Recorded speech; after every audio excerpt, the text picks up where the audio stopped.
All right, man. So today we got the top 5 tips for beginners. So let's go ahead and jump to it. Number 1 tip is to drag your finger instead of lifting it. So for example, let's say you're holding your defend button and you're guarding your defender, but you find it difficult to block shots when you have your finger on the defend button. That's because you're lifting your finger and then tapping the block button. But a more efficient way to get this done, it's not that much faster, but inside of a video game, the amount of frames that it takes you to perform an action definitely matters. So you'll be able to skip those additional frames that you're using to lift your finger and then tap the block button by just simply dragging your finger from the defend button to the block button. This is what all the really good pro players do. And another example of this is to drag your finger from the box out button to the rebound button when you're going for a rebound. So this way you don't end up ending your box out by accident and then they just end up getting the rebound over you anyway. So tip number 2 is don't dribble for too long. So a lot of people don't know this because they don't tell you this, but the longer you dribble the ball, the easier it becomes to steal from you over time.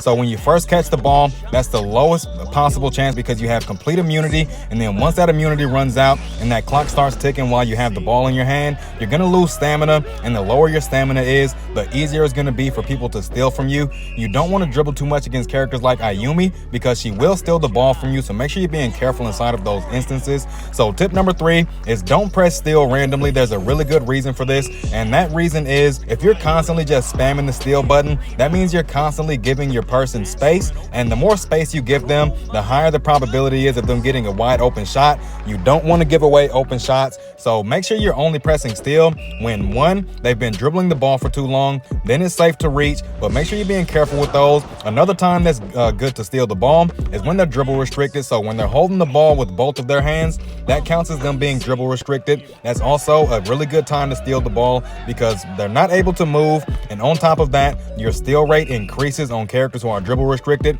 So the last scenario where I would recommend going for a steal is after you bump your opponent. So when they run into you, you see their body bounce back a little bit. That's also a really good time to go for a steal because they cannot perform any actions during that time, and it also increases your steal rate as well. So number 4 is to help on screens. So you're playing against this perimeter team with someone like a Fire King and they're getting a screen from the center on the perimeter.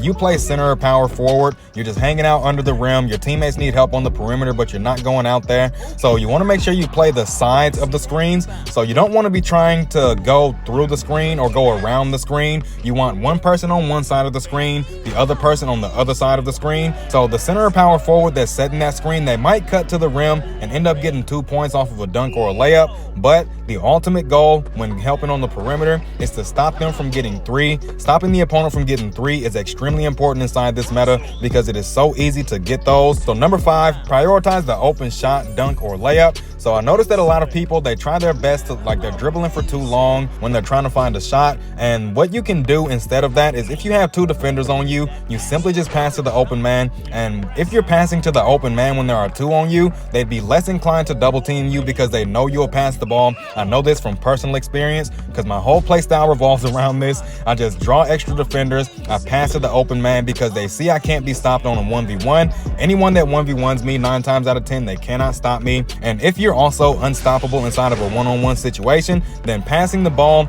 will be your strongest tool because there will be help defense. So we got one last bonus tip. Subscribe for update news, more tips and ways to use characters that you've never thought of before. So that's it. Now catch you on the next one.